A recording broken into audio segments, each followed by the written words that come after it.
সব জিনিসের নাম আদমকে শিখাইলাম। ফেরেশতাকে বললাম যে তোমরা বলো দেখি, সুম্মা আরাদহুম আলাল মালাইকা, ফেরেশতারা তোমরা বলো তো দেখি এই জিনিসগুলোর নাম কি। ফেরেশতারা বলল রব্বানা লা ইলমা লানা ইল্লা মা আল্লামতানা ইন্নাকা আনতাল আলিমুল হাকিম।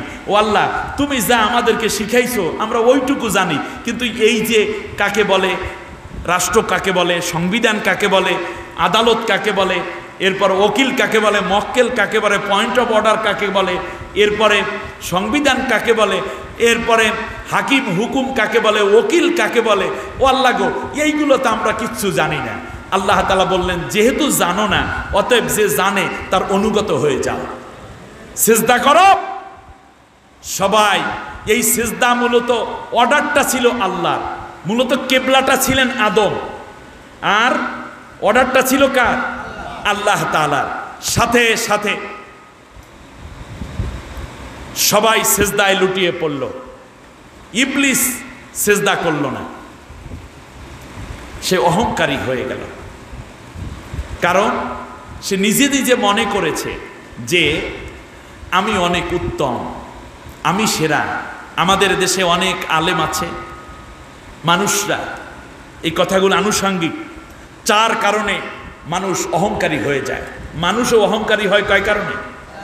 এক নম্বর হচ্ছে মানুষের ইবাদতের কারণে, যে বেশি বেশি জিকির আজগার তসবিহ তাহালিল তাহাজ্জুদ নফল রোজা পড়তে পড়তে মনে হয় যেন অন্যের উপর একটা প্রভাব বিস্তার করে, আমারে চেনো, আমি কিন্তু ওলি আল্লাহ। এগুলো সব ভণ্ডামি। এগুলো কি? ভণ্ডামি। ইবাদত করলে সে অহংকারী হওয়ার সম্ভাবনা আছে। তাকে অহংকারী বানায় কে? শয়তান। দ্বিতীয় হচ্ছে টাকা পয়সা হলে মানুষ অহংকারী হওয়ার সম্ভাবনা আছে। আর তৃতীয় হচ্ছে মানুষ ক্ষমতা পাইলেও অহংকারী হয়ে যায়। আর চতুর্থ হলো মানুষ জ্ঞানের কারণে অহংকারী হয়। কয় কারণে? এই চার কারণে। বলেন এক নম্বরে কি? ইবাদতের কারণে। দ্বিতীয়টা কি? ধন সম্পদের কারণে। তৃতীয়টা কি? ক্ষমতার কারণে। গায়ে মানে পায়ে মাটি বাজে না, অহংকারের দম্ভে নির্দোষ মানুষদেরকে জেলের ভেতর ঢোকানো হচ্ছে, পেটানো হচ্ছে, নির্যাতন করা হচ্ছে। এলাকার মেম্বার যদি হয়, তার শ্যালকের প্যান্টের বাড়ির ঠেলায় এলাকা দিয়ে হাঁটা যায় না। র্যাবে চাকরি করে খালাতো ভাই সুমন্দির আপন ছোট ভাই নাতির দুলাভাই, এই কারণে এলাকায় এসে ধাবার মারে, মানে বকা দেয় যে একেবারে ঠেস করে ফেলবো। এরকম কিছু দুষ্ট লোক আছে না নাই? এই অহংকার চিরদিনের নয়। অহংকার করেছে কে? শয়তান। আর শেষ মানুষ অহংকার করে জ্ঞানের কারণে। আমার এই জ্ঞান আছে, সেই জ্ঞান আছে, আমি ইংলিশ জানি, বাংলা জানি, এই জানি, সেই জানি। শেষ পর্যন্ত সে অহংকারের বশীভূত হয়ে যায়। মনে রাখবেন, ইবলিসের চাইতে কেউ বড় জ্ঞানীও ছিল না, বেশি বিদ্যানও ছিল না সেই সময়, কিন্তু সে অহংকারের কারণে কি হয়ে গেছে? ধ্বংস হয়ে গেছে। অতএব আল্লাহর নবী সাল্লাল্লাহু আলাইহি ওয়াসাল্লাম বলেছেন, আল্লাহ তাআলা বলেন যে অহংকার হচ্ছে আল্লাহর চাদর, এটা নিয়ে তোমরা কেউ টানাটানি করবা না। বান্দা তুমি কিসের তৈরি, কিসের অহংকার করো? মেয়ে স্ত্রী যদি একটু ধনী ফ্যামিলির লোক হয়, স্বামীটা যদি একটু গরিব হয়, তাহলে স্ত্রী সবসময় ছোট লোকের বাচ্চা বলে গালি দেয়। এরকম কিছু দুষ্ট স্ত্রী আছে না নাই? আবার এক সময় গরিব ছিল, স্বামী আজ ধনী হয়ে গেছে, শ্বশুর বাড়িটা গরিব, কয় তোমাদের মতোই ফকিন্নি পরিবারে বিয়ে কইরে আমার ইজ্জত শেষ। আস্তাগফিরুল্লাহিল আযীম।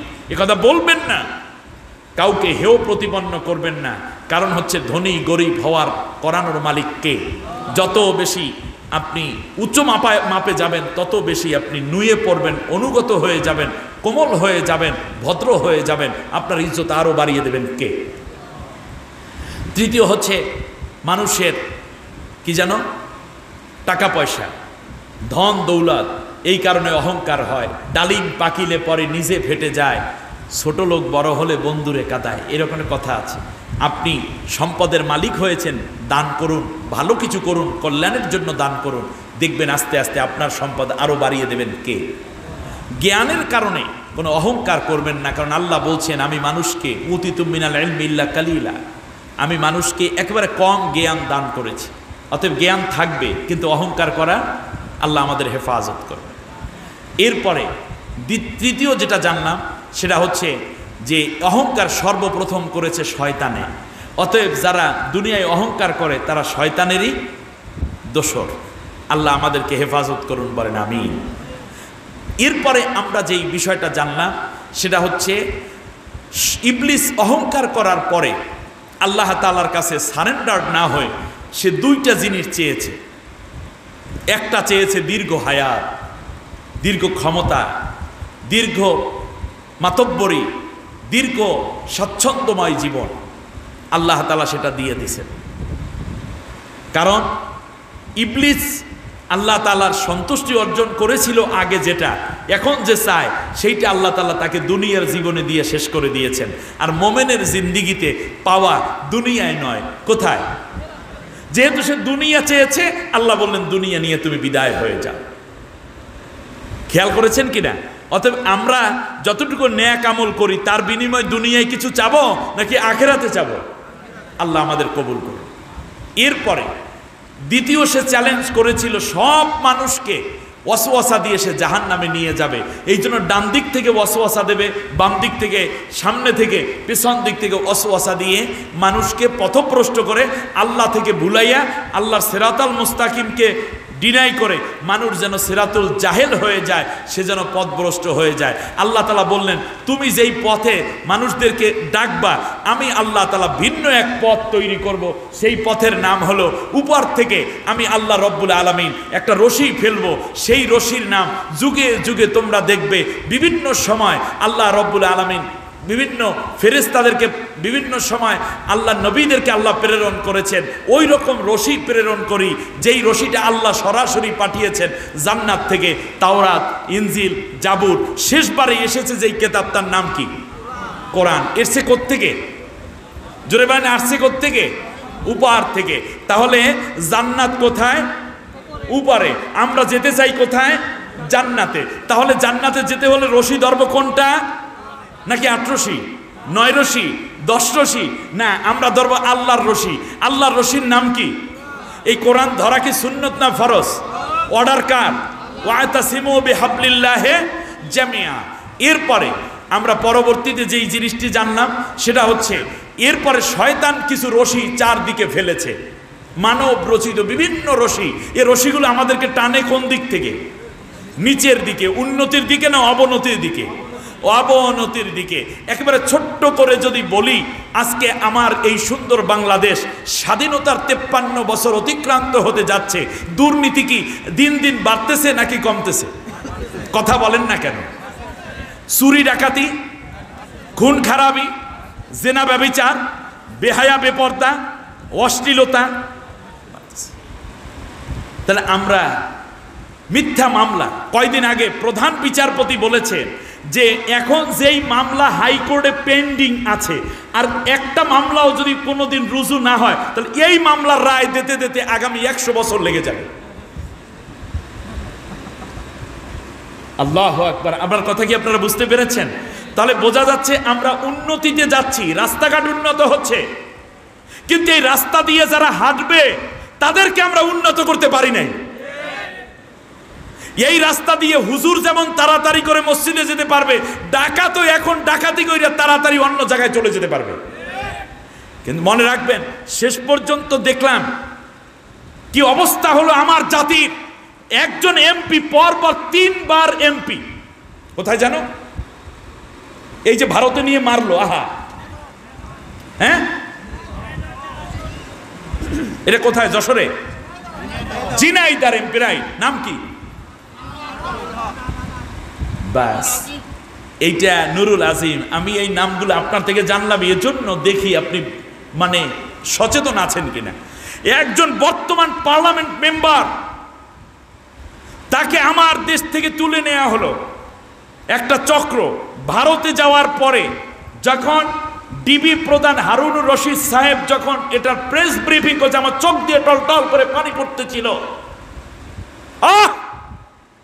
তাকে জবেও দেয়া হয়েছে, হাড় থেকে গোশত আলাদা করা হয়েছে, গোশতগুলোকে 50টা ব্যাগের মধ্যে ভরা হয়েছে যাতে কেউ কোনো টুকরা খুঁজে না পায়। ধর্ষণ করার পরে একটা মেয়েকে 4-5টা খণ্ড করে 4-5 জায়গায় দাফন করা হয়।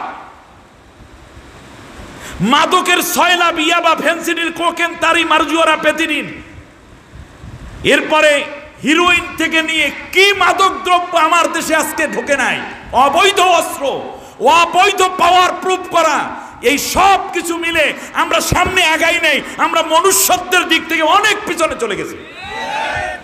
আজকে বাবাকে সন্তান হত্যা করছে, সন্তানকে বাবা কুড়াল দিয়ে কোপাইয়া শেষ করে দিচ্ছে।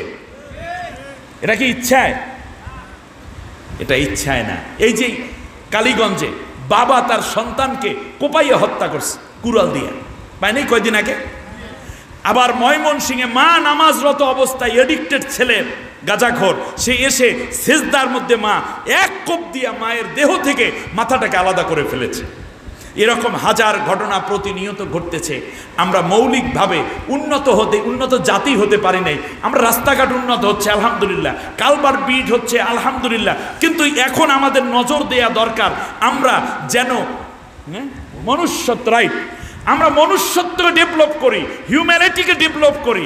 আর আল্লাহ তাআলা এই মনুষ্যত্ব বিকাশের জন্য নাজিল করেছেন কোরআন। আইয়ামে জাহিলিয়াতে সেই জঘন্য মানুষদেরকে আল্লাহ রাব্বুল আলামিন এর কোরআন দিয়ে আল্লাহর নবী সোনার মানুষ বানিয়ে দিয়েছেন, ঠিক কিনা বলেন? আজও আমার বাংলাদেশকে যদি সত্যিকার সোনার বাংলা বানাতে হয় তাহলে সোনার মানুষ দরকার। আর সোনার মানুষ তৈরি হয় আল্লাহর কোরআন দিয়ে, নবীর সুন্নত দিয়ে। অতএব আজকে যদি সোনার বাংলা বানাতে হয় আগে সোনার মানুষ তৈরি করতে হবে এবং কোরআন হাদিসের ব্যাপক চর্চা করতে হবে। কোরআন হাদিসকে শিক্ষা ব্যবস্থায় আবশ্যক করতে হবে। রেডিও, টেলিভিশন, আমাদের সোশ্যাল মিডিয়ায় বেশি বেশি করে কোরআনের হুকুমাত, কোরআনের ব্যবস্থা, কোরআনের শিক্ষাকে এস্টাবলিশ করা যদি যায় তাহলেই কেবল আমাদের পরবর্তী প্রজন্ম বাঁচবে। আর না হইলে ডিজে গান আর কিশোর গ্যাং, তার পাশাপাশি সন্ত্রাস দিয়ে আমাদের দেশটা ভরে যাবে। আপনিও ভালো থাকবেন না নেতা ও পুলিশ, আপনিও ভালো থাকবেন না, ও আমার ভাই আপনিও ভালো থাকবেন না, আমিও ভালো থাকবো না, আমার দেশটাই পচে যাবে। অতএব সব কিছু শেষ, এখন থেকে আল কোরআনের বাংলাদেশ, ঠিক না বলেন? এই কোরআনের পক্ষে আমরা থাকব, যারা কোরআনের পক্ষে আমরা তাদের পক্ষে থাকব।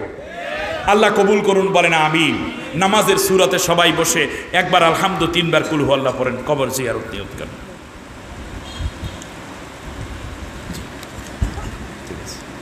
মাশাআল্লাহ, আপনার কথাই বলতেছিলাম ভাই, যাই করি পাই না কেন, আলহামদুলিল্লাহ। জি, আপনার ঘোষণা দিয়ে না।